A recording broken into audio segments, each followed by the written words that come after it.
আমরা সবসময় দেখে থাকি যে যারা খুব ভালো মনের মানুষ তারা সবসময় কিছু না কিছু সমস্যার মধ্যে রয়েছে। মানে তাদের জীবনে একটা সমস্যা যায় তো আরেকটা সমস্যা চলে আসে। মানে কিছু না কিছু কষ্ট তাদের লেগেই থাকে। আর ঠিক এর উল্টো দিকে আমরা দেখি যে এমন অনেক মানুষ আছে যারা সবসময় খারাপ কাজের সাথে জড়িয়ে আছে, তারপরেও তারা খুব ভালো আছে, খুব ভালোভাবে তারা তাদের জীবনযাপন করছে। তখন আমাদের কি মনে হয়? এরাই ভালো আছে, পৃথিবীতে ভালো মানুষের কোনো জায়গা নেই, এদের মতন হতে পারলে তবেই সব রকম সুখ সুবিধা ভোগ করা যায়। সাধারণ মানুষ কিন্তু এটাই ভেবে থাকে, কিন্তু সত্যি কি তাই? শাস্ত্র অনুযায়ী যেসব পিওর সোল এই পৃথিবীতে আছে, যারা খুব ভালো আত্মা, তারা যখন কোনো খারাপ কাজ করে তখন তাদের সেই কাজের ফল কিন্তু তারা সঙ্গে সঙ্গে পেয়ে যায়, তৎক্ষণাৎ পেয়ে যায়, বেশি দেরি লাগে না। কিন্তু যারা খারাপ কাজের সাথে যুক্ত, দিনের পর দিন লোকের খারাপ করে যাচ্ছে, লোকের ক্ষতি করে যাচ্ছে, লোককে ঠকাচ্ছে, তাদের কিন্তু এইসব কর্মগুলো জমতে থাকে। তাদের এই কর্মগুলোকে বলে ক্রিয়মান কর্ম। তাদের এই কর্মগুলো জমতে থাকে, সঞ্চিত হতে থাকে।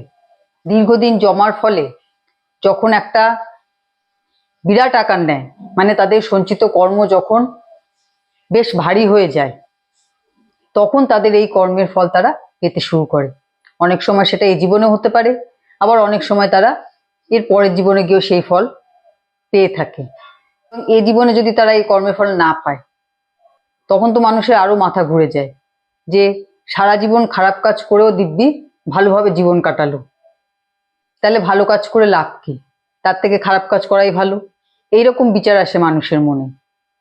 এটা কিন্তু ঠিক নয়, কারণ আমরা এই পৃথিবীতে এই খারাপ কাজ করার জন্য আসিনি, আমাদের নিজেদের আধ্যাত্মিক উন্নতির জন্য এসেছি, আমাদের চেতনার স্তরকে আরো উন্নত করার জন্য এসেছি।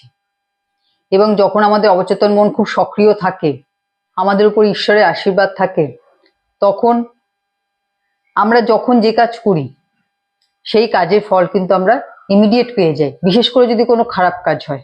কারণ ওই কাজটা করার জন্য আমরা আসিনি, আমাদের কাছে এটা এক্সপেক্টেড নয়। ঈশ্বর আমাদের কাছ থেকে এই জিনিসটা আশা করে না। সেই জন্য আমরা যেন তাড়াতাড়ি নিজেদের শুধরে নিতে পারি, সাথে সাথে আমাদের এই জন্য চোখে আঙুল দিয়ে দেখিয়ে দেওয়া হয় যে এটা ঠিক নয়, এই কাজটা তোমার করার কথা নয়। এবং যারা এভাবে নিজেদের আধ্যাত্মিক উন্নতিকে এগিয়ে নিয়ে যেতে পারে, তাদের কিন্তু সারা জীবনই কোনো না কোনো পরীক্ষার মধ্য দিয়ে যেতে হয়। কিন্তু এটা ঠিক, জীবনে কঠিন থেকে কঠিন সমস্যায় পড়ে যখন এরা বিপর্যস্ত হয়ে যায়, সেই সময় কিন্তু ঈশ্বর ঠিক এদের রক্ষা করেন কোনো না কোনো ভাবে, কারোর না কারোর মাধ্যমে ঈশ্বর ঠিক এদের রক্ষা করেন। মানে এদের চারপাশে একটা সুরক্ষা বলয় সবসময় থাকে। সেজন্য কোনো খারাপ চিন্তা নিজের মনে আনবেন না যে এরা খারাপ কাজ করে ভালো আছে তো আমিও খারাপ কাজ করব, এরকম কোনো চিন্তা কিন্তু কখনোই মনের মধ্যে আনবেন না। কারণ তাদের জার্নি আর আপনার জার্নি কিন্তু সম্পূর্ণ আলাদা। যারা খারাপ কাজ করছে দিনের পর দিন, তারা কি জানে না যে তাদের কাজটা খারাপ? তো তারা কি শান্তিতে আছে? ভালো করে জেনে দেখুন তো। কারণ তাদের নিজেদের যে অন্তরাত্মা, তাদের কোনোদিনও শান্তিতে থাকতে দেবে না। এই কাজটা খারাপ, যেটা আমি করছি এটা খারাপ, এটা প্রতি মুহূর্তে তারা কিন্তু ফিল করবে, কিন্তু কাউকে বলতে পারবে না। মানে এক চরম অশান্তির মধ্য দিয়ে তাদের যেতে হয়। আর তারা যেহেতু যে কাজের জন্য এখানে এসছে সেটা ভুলে গিয়ে বিপদগামী হয়ে গেছে, খারাপ কাজের সাথে যুক্ত হয়ে গেছে, তারা কিন্তু যখন জীবনে কোনো বিপদে পড়ে, কারণ বহু মানুষকে আপনাদের আশপাশে দেখবেন যে সবাই সারা জীবন ভালো থাকে তা কিন্তু নয়।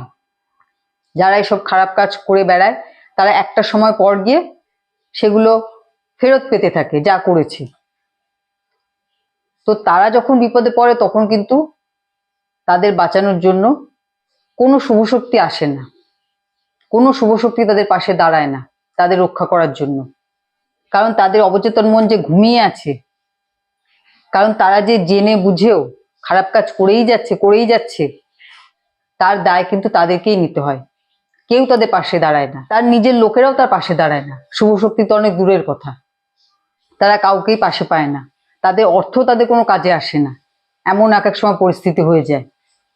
সেই জন্য আজ যদি আপনি সঠিক রাস্তায় থাকেন, ভালো কাজ করেন, ভালো চিন্তা করেন, ভালো মানুষের সাথে যদি মেশেন, তাহলে আপনার এই জীবনের পথ যত সহজ হবে সেটা কিন্তু ওই মানুষগুলোর হবে না।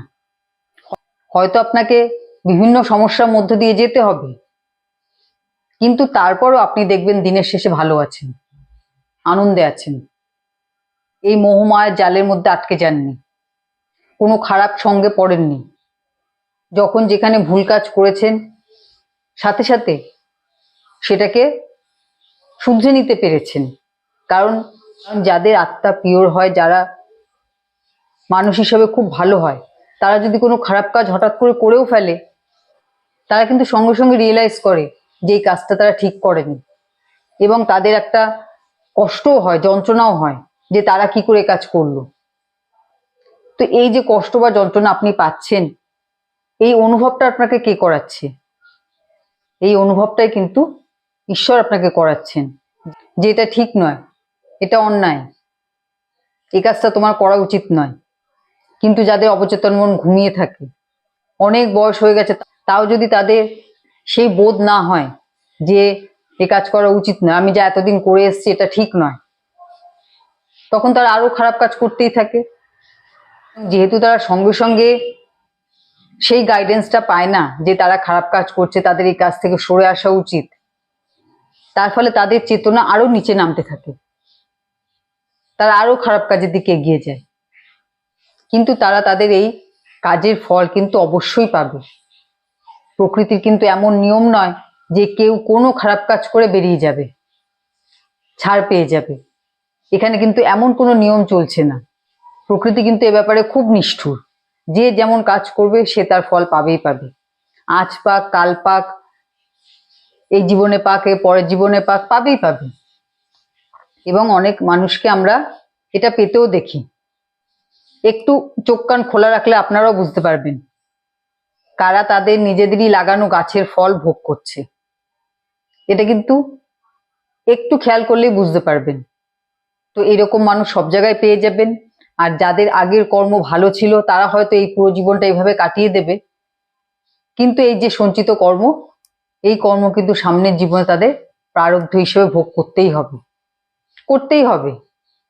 সেজন্য আপনি যে আজ এই ভিডিওটা দেখছেন বা এই ধরনের ভিডিও দেখেন, আধ্যাত্মিক জার্নিতে আছেন, সেজন্য আপনি নিজেকে অন্তত ভাগ্যবান মনে করুন যে ঈশ্বর আপনার সাথে আছে, আপনার পাশে আছে।